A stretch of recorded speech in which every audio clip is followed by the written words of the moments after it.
Welcome to Tips and Tricks, and hello, my name's Keegan, and today we're going to be learning about garlic.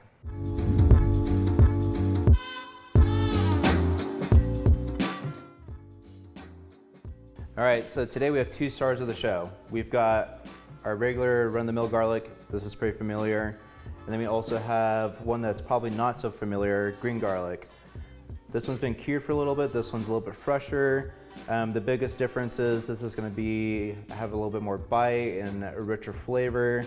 This green garlic is going to be a little bit more fresh and a little bit more springy. Think of like a really fresh like hybrid of like green onion and garlic. It's going to be really delicious today. So with mentioning these two different types of garlic, there's another one that I just want to give a shout out to. We've got some garlic scapes, don't have any today. Garlic scapes are going to be kind of like a zingier, fresher, crisper garlic, and it's something you want to not cook as long. It's going to be kind of a quick little sear in the pan, and it's going to bring out a lot of flavor in those garlic scapes. Garlic for some people in this form is a little bit intimidating, so we don't need the whole head. So I'm actually just going to cut off a little side right here, and it's going to help make this a little bit easier. And then you can actually just peel it out, which is the most common way to do it.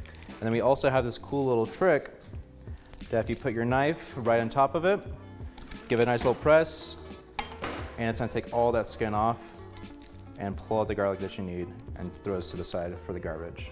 And then also when we're giving it that little press, it's actually opening up the garlic, and it's going to help it cook a little bit quicker in our oil confit today. Okay, so we got our green garlic. Think of it kind of like a leek. We don't really want to use anything that's kind of like above here. Get a nice little cut. And then what I like to do is, I just like to do these little rings. I think they look cool. It's gonna look really nice in our jar later. There's a lot of garlic. What are you gonna do with all this garlic, Keegan? Well, we're gonna be making some garlic confit. It's just a fancy way of saying marinated garlic. It's gonna be kind of like crisp a little bit in that oil. And we're gonna put in this cool little jar and save it for later. So let's go ahead and get started on that. So now that we've got our garlic all prepared, we're gonna put the pan at kind of like a low medium heat. We're gonna put some oil in here. And we wanna kind of have our garlic and green garlic kind of slightly submerged, not completely.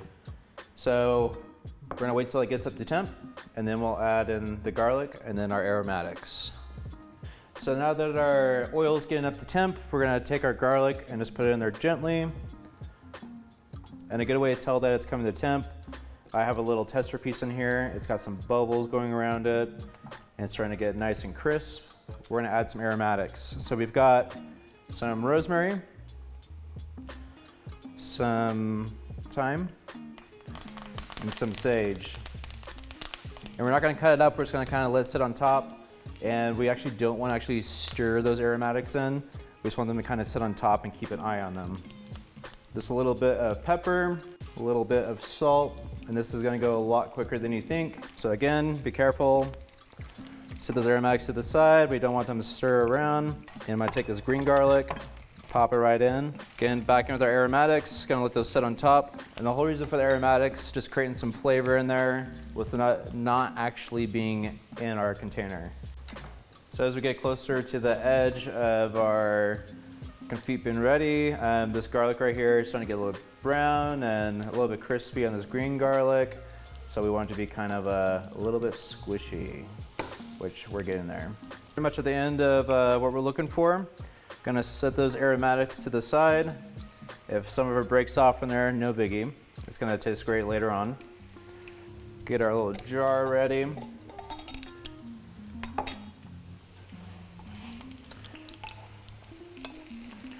And I'm just gonna kind of spoon this into this little jar. And that oil, that's where a lot of that flavor is gonna be. Boiling in there, that's great. We're just gonna put just a little bit more oil in there to top it off. And then you put your lid on. Not when it's hot though, later. You'll put your lid on, and that's it. I got a rag underneath because it is super hot. But look at those colors, beautiful. Thanks for watching Cooking Tips and Tricks. We can't wait to see what you make this week. Please tag us on Instagram and all your posts, and we'll see you next time.